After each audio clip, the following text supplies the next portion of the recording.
straight to my presentation, which is about integrality. Mr. Delasario is asking me what it's all about. It's exactly the question I want you to ask. What is integrality? Let me explain to you. But first of all, allow me to introduce to you the organization that I have founded in pursuit of what I stand for, which is the Institute for Integrality. We promote integral human development. We are Asia's first and only integrality trainers. Our corporate mission is to inspire people to live integrated lives. So again, I'm sure at this point you're already asking, what is integrality? In fact, the question of Mr. Delasario is that in the dictionary? Yes, it is. And this is precisely the question I want to answer and explain. Integrality is basically our response to chronic stress, double life, moral hypocrisy, corruption, burnout, and physical, emotional, psychological, family breakdowns. These are all happening in society, right? And it addresses the problem of fragmentation or brokenness. So now the question is, what is brokenness?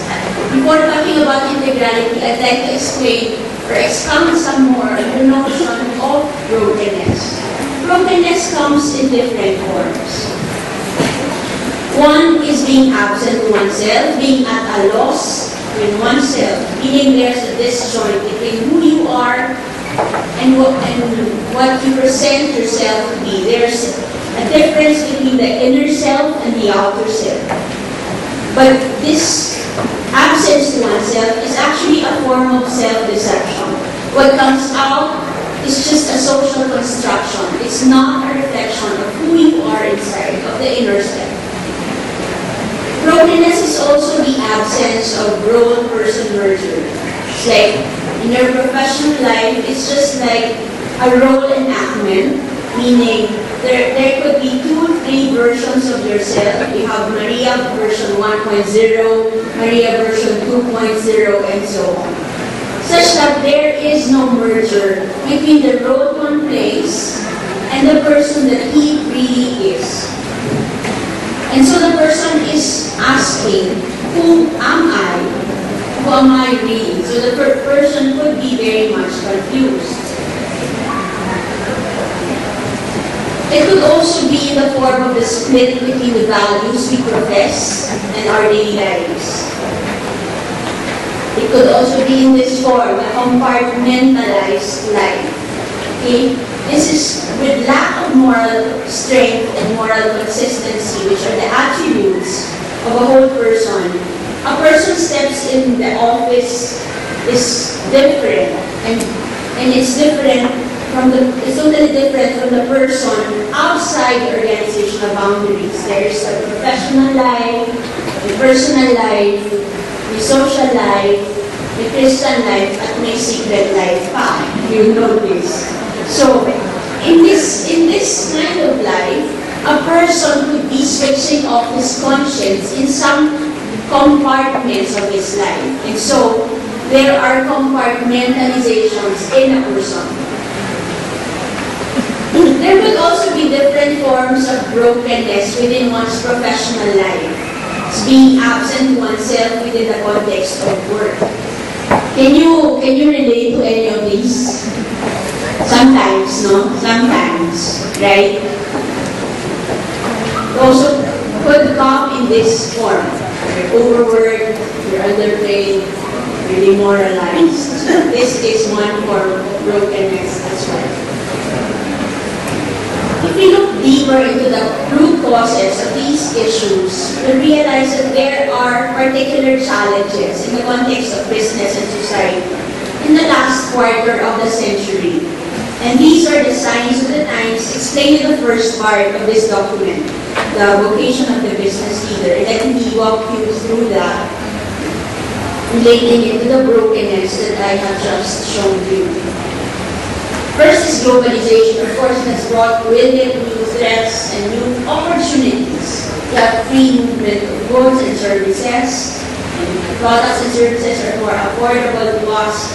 But among the key characteristics of the free market is independence, which would also translate to less accountability. And this, leaving the markets alone, the free market values, could translate to this mentality of leave me alone, being independent and being less accountable to the rest of society. This social scientist, Hofstede, made a survey, a cultural dimension survey, and one of the dimensions he looked at was individualism. If you look at this figure, those in red are those areas with high levels of individualism. You think about it, the same countries in red are those very countries that were hit by the financial crisis in recent years, right? The EU and the US, and it goes parallel with the level of individualism that they have. Second is in the field of communication technology, which has ushered in a world of instant gratification and overabundance of information. In this kind of world, every message becomes a priority and the urgent drives out the important, and you're so confused because you are just so overwhelmed with so much information, right? This is the world that the millennials are facing. However, Tom Peters, more famous for In Search for Excellence book, warned us that we are starving, we are drowning in information and starved in knowledge. The problem here is that there is no time for well-studied and thoughtful decisions. And this is true, right? This is true. This is the problem of the millennials. And in this kind of scenario, reasoned judgments become difficult. However, what we have to think about is that human flourishing can only proceed and it demands reasoning well. The third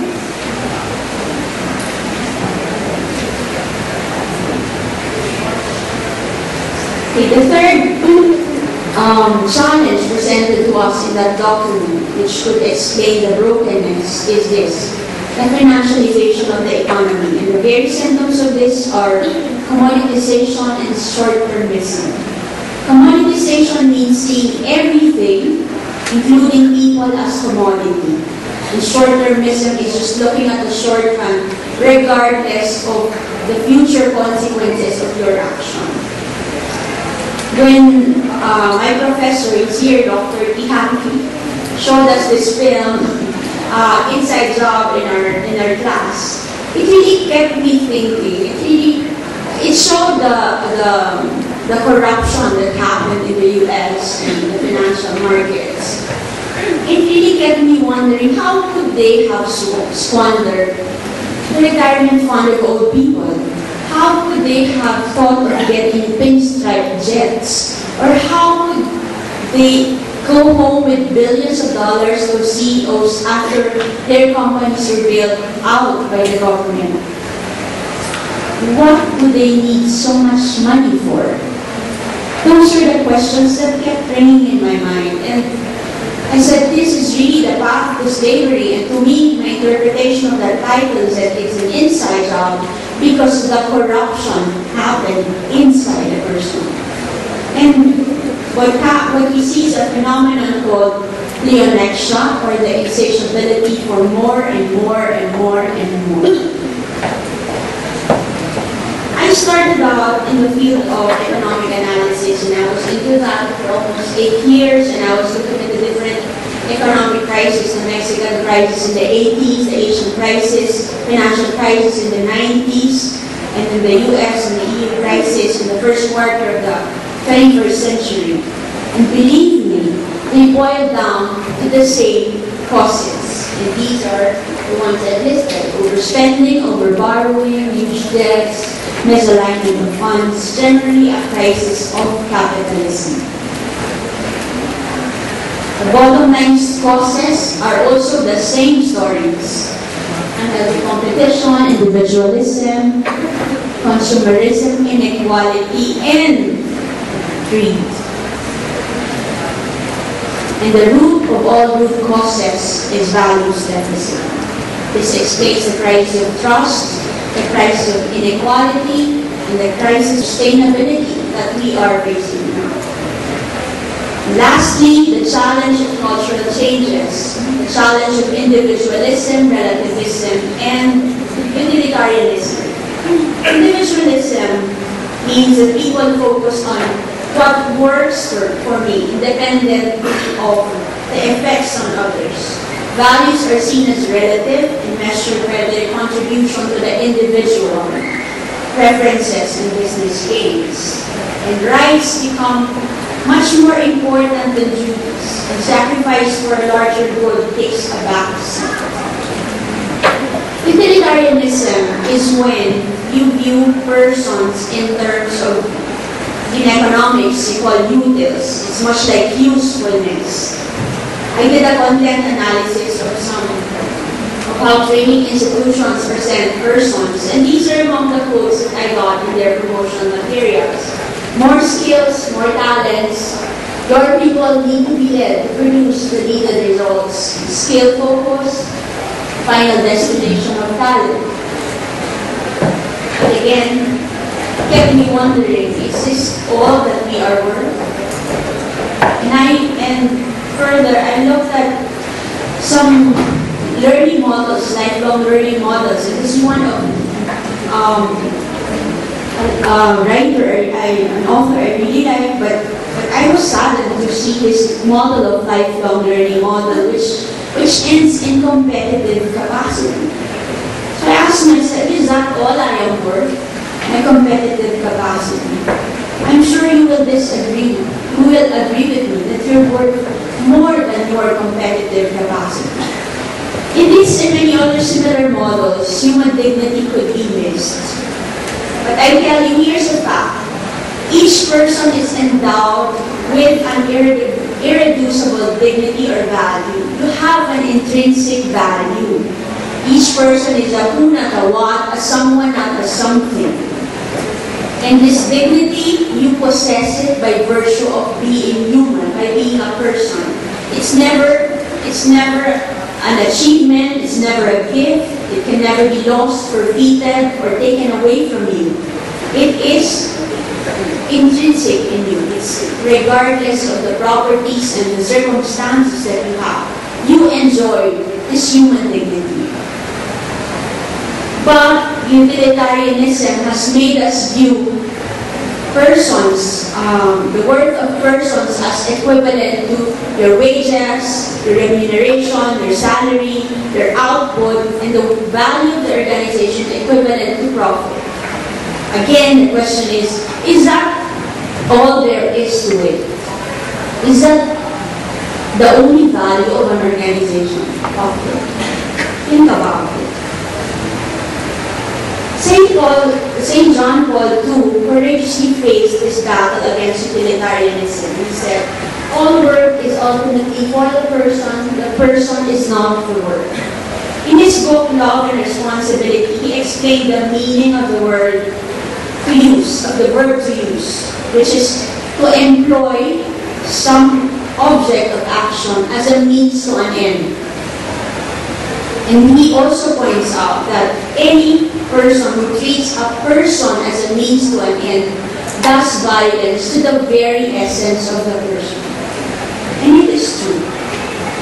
He also made a critique of economism, that the problem lies in considering man solely for his economic purpose. We focus too much on what man can produce, all those things that will come out of there, but we miss the source of all those, which is man, and we forget the welfare of man. Let's not forget that there are two dimensions of work, the objective and the subjective dimensions of work.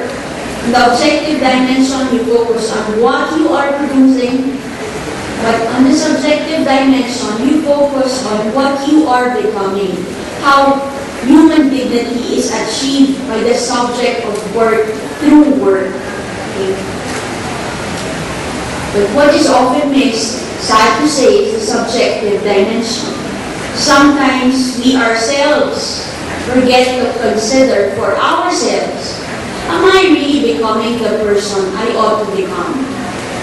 It would be good to ask this question every so often to yourself. Let's not forget that the highest reward for man's toil is not what he gets from it, but what he becomes by it. The successor of John Paul, who also seconded his plea for greater humanism in Caritas in Veritate and Encyclical, he wrote, "Integral human development, that man is the source, the focus, and the aim of all economic and social life. Social institutions exist not just for their own sake, but for the integral human development of persons. Business must be at the service of integral human development. And for businesses, it's important to recognize its transcendent goal. It has to be reached and considered." So with all these thoughts, you might be feeling heavy already because I've been talking about negative things, brokenness, etc. I myself, considering all these insights and thoughts, I myself experienced a turning point in my professional life. Starting with the integrality theory of the person, I've decided to pursue as my profession the promotion of integral human development. And this is the prehistory of our company, the Institute for Integrality Incorporated. At this point, I'd like to acknowledge the De La Salle community, the College of Business, and for their DBA program and MBA program for inspiring our students to be able to reach these realizations. I acknowledge Dr. Delico, Dr. Edwin, Dr. Habaradas, and of course, my dissertation advisor, Dr. Dinan. Thank you. Let's give them a big hand for such an influence that they're doing to all of us and for all the inspiration we get from them. Now, going back to the integrality theory of the person, at the very core of it is the distinction between means and ends. The starting point in this theory I made is that the value of the human person, from which integral human development interventions are derived.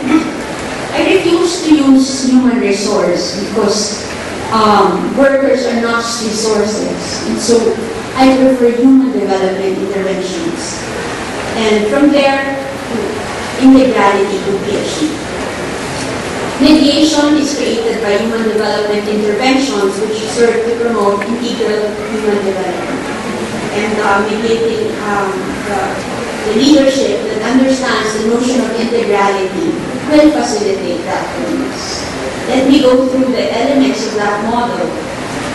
They're reflected in the mission, vision, in the corporate branding, in the management styles, and even in the physical setup of an office is the corporate value of the human person, the starting point of the model.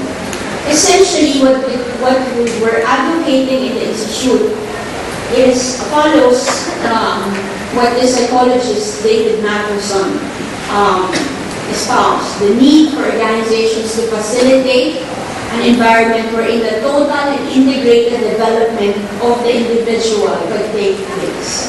There is a reciprocity between the person and his environment, and this will provide a deep foundation for human development. In this kind of framework or perspective of persons, there is leadership and following the nature and nurture interaction. Now, as to the process or the mediation, I refer to the human development interventions. I showed here the extreme ends of human development interventions. You have on the left side, those are solely focused on efficiency-oriented programs, and the right side would be integral and holistic approaches to human development.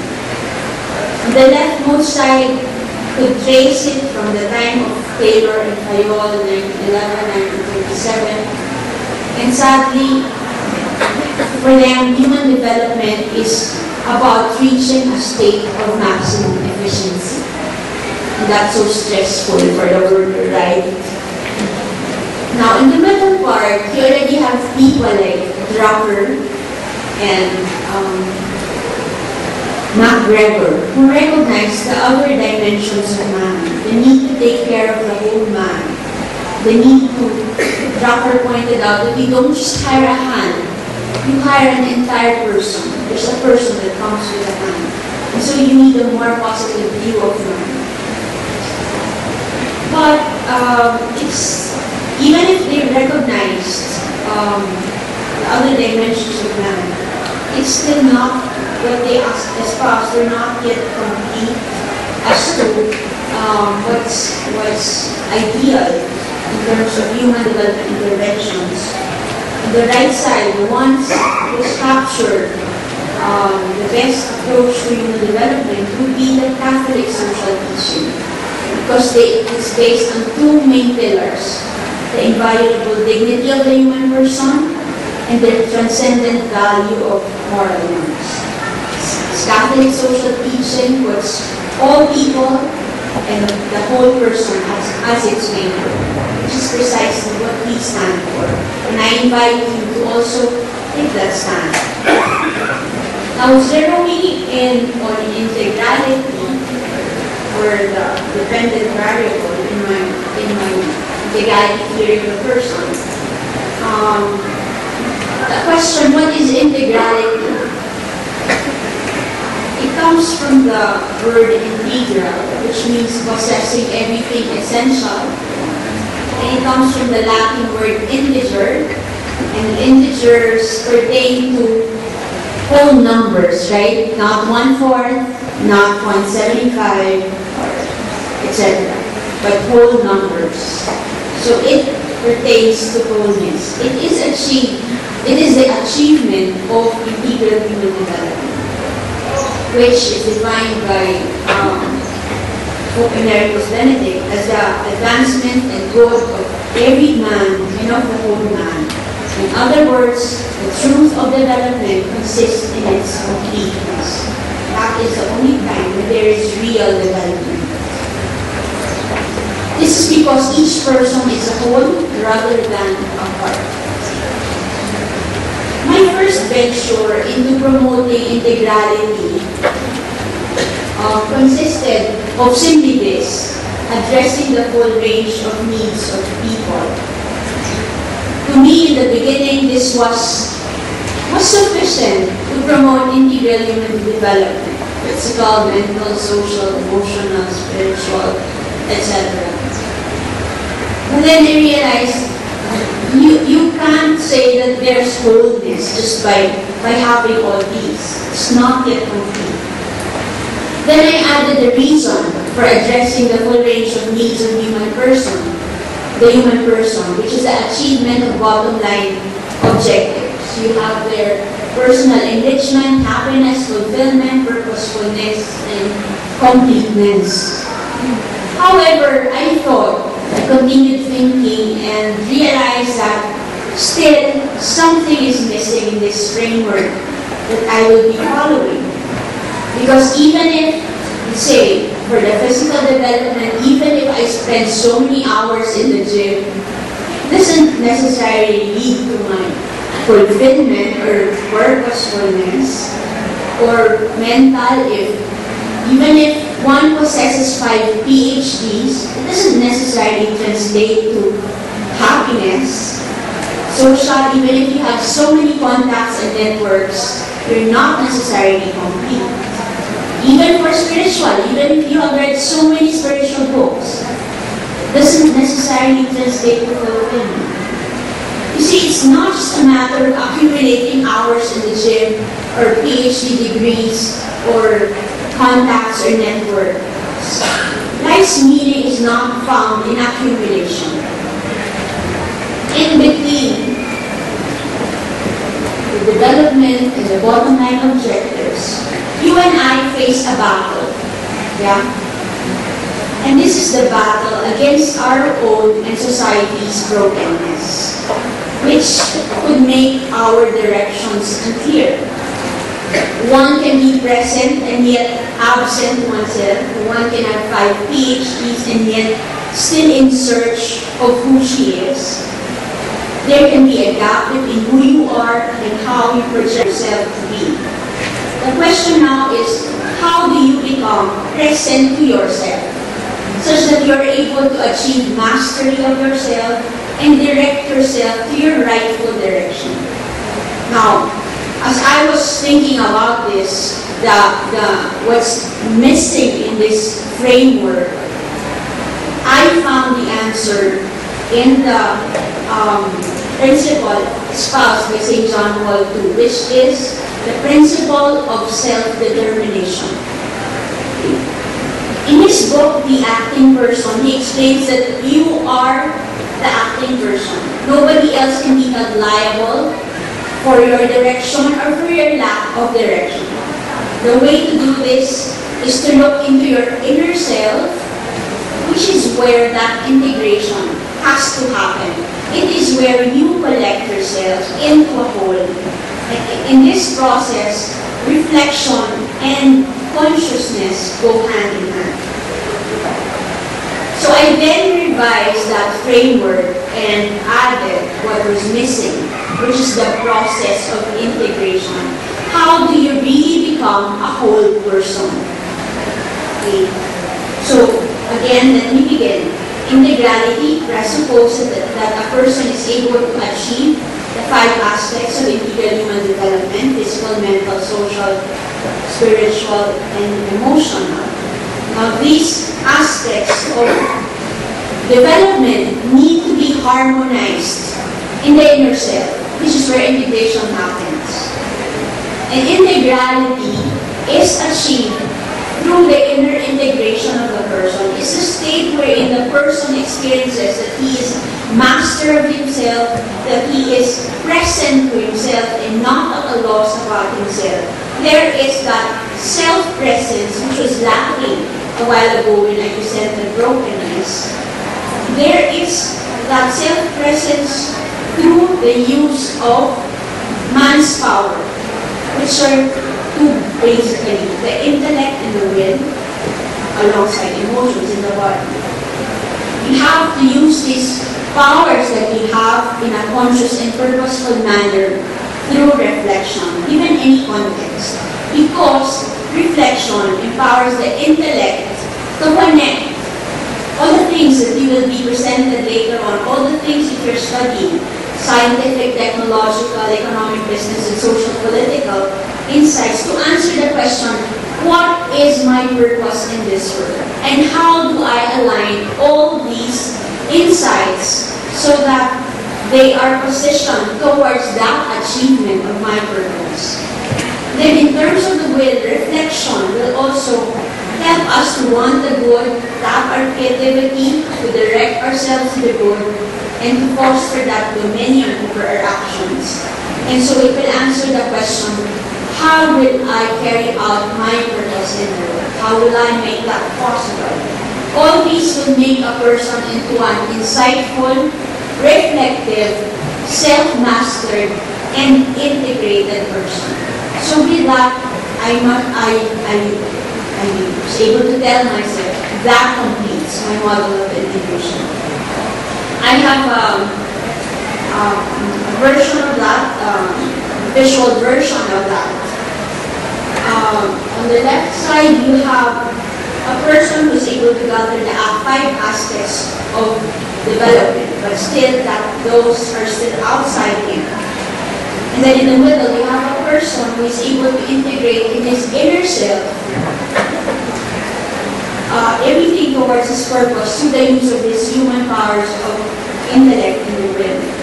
On the right side is a person able to incarnate his bottom line objectives through his very own self. That is why he's the one at the top of the throne. It is his own self already. And so the answer to brokenness, or being basag as opposed to buo, is harmonizing one's intellect, will and emotions through the process of inner integration, which happens in our inner self. And our logo captures that. Essentially, what I'm saying is that the integrating factor, what will integrate you as a person, is purpose. So the big question is, what is your purpose in this world? What is the purpose for which you were created?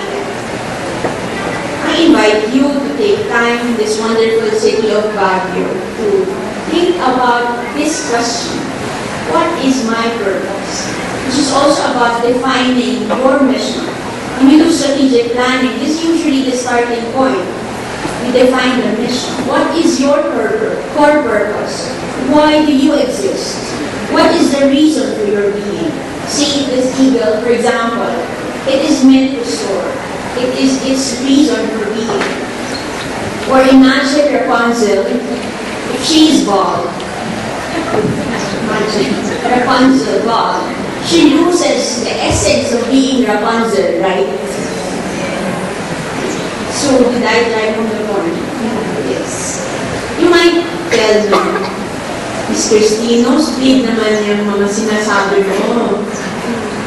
But you see, I have this firm belief that all of us have that openness to these ideas because we have that openness to transcendence. And because it is part of our uniqueness as a person. Man is not all body like animals. We have this capacity, and I would like to tap into that capacity that each and every one of us has.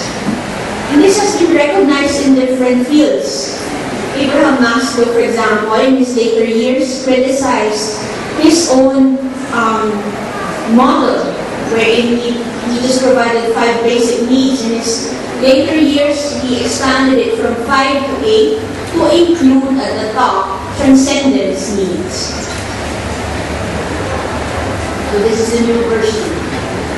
And more recent models of motivation for the organization also recognize transcendence. For example, this one, Argandona, from Europe, listed the types of goods or motivators to include extrinsic, intrinsic, or transcendent. Extrinsic goods are those that exist outside the person, intrinsic those inside the person. But the transcendent goods are those which a person seeks not for himself but for others. So if you're a manager and you're just targeting extrinsic goods, you're going to leave your employees still at a level wherein they would feel that emptiness at some point. Unless you reach the transcendent motivators, then you will have happy, fulfilled, and insightful workers. So the challenge is not to remove extrinsic system, but to integrate it with the transcendent goal of business. In McIntyre's critique of business, he also hinted the same principle of transcendence, saying that the challenge now is a morality of, to have a morality of being, not just a morality of doing. One of my favorite versions of this, when I explain transcendence, is Dr. Noto's work, leisure, and integration matrix. Integration depends on how you work and how you rest. Depending on how you work and how you rest, that is how you are living your life.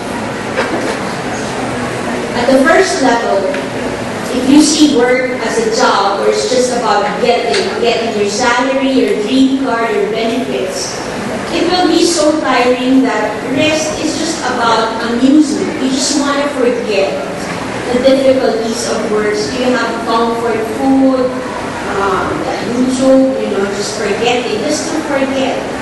Spending to amuse yourself. If that is the case, your life is just about gratification.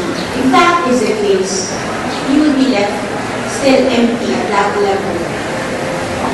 A higher level, but still not complete, would be when you see your work as your career, wherein it's a venue to move from one level, then to another level, and then to a higher level, moving from until you reach something like the Tower of Babel. and you want to reach the heavens for yourself.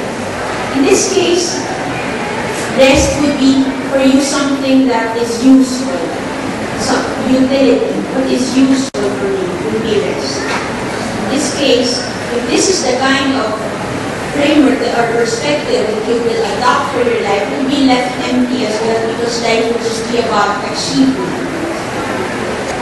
The last level, which is the ideal one, is to see work as a vocation. To see work as our contribution. It's a venue for self-giving. It's a venue to give ourselves to others, to the rest of society. Now, if this is the case, you will see leisure as rest, taking breaks to receive more strength and direction through contemplation. Now, if this is the case, how you will integrate your life is that it will be about integrity, truthfulness. There is the congruence between what is seen and what is spoken. And there is a congruence between what is inside and what is outside. In this case, there is a proper ordering of having, doing, and being. So, if I may ask you, where are you in? It's good to examine in which level you are in right now. For the third level, I'd like to segue to the habit of reflection, and I'm close to finishing. Within the 24 hours of each day, you see it's important for us to dedicate time for reflection. Mr. Del Rosario mentioned it. Reflection. We need to collect ourselves, we need to put ourselves together into a whole. And this third level also points to the social order of work, which basically implies that personal growth is a function of relational growth. Meaning that if a person denies another what he values for himself, paradoxically, he stunts his own development. That's the sad part. And that's a reality. Moreover, the social order of work demands that a community of workers is built on the occasion of work. You don't just create a nexus of contracts in the context of work. You need to create a nexus of relationships. The firms should be a place wherein workers are enriched through habits, skills, dispositions, relationships, satisfactions, etc. Now, my favorite economist is Amartya Sen, and he said this: the rational economic man is like a social moral. In his quest for self-interest, he ignores duties to others.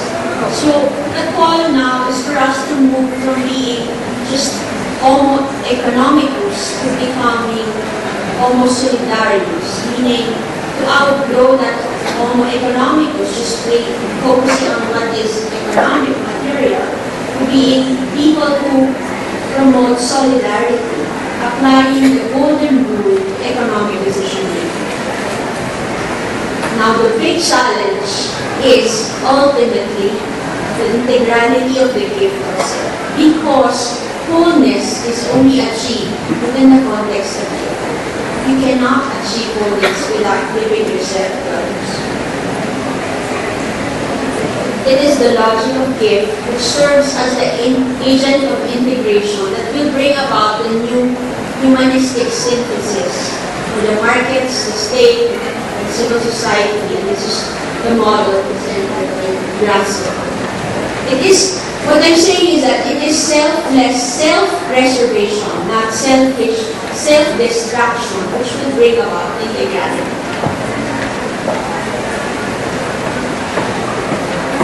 So I've been thinking about the definition of economics that I have eaten the past years, 30 years of my professional life, and it is this: economics is the study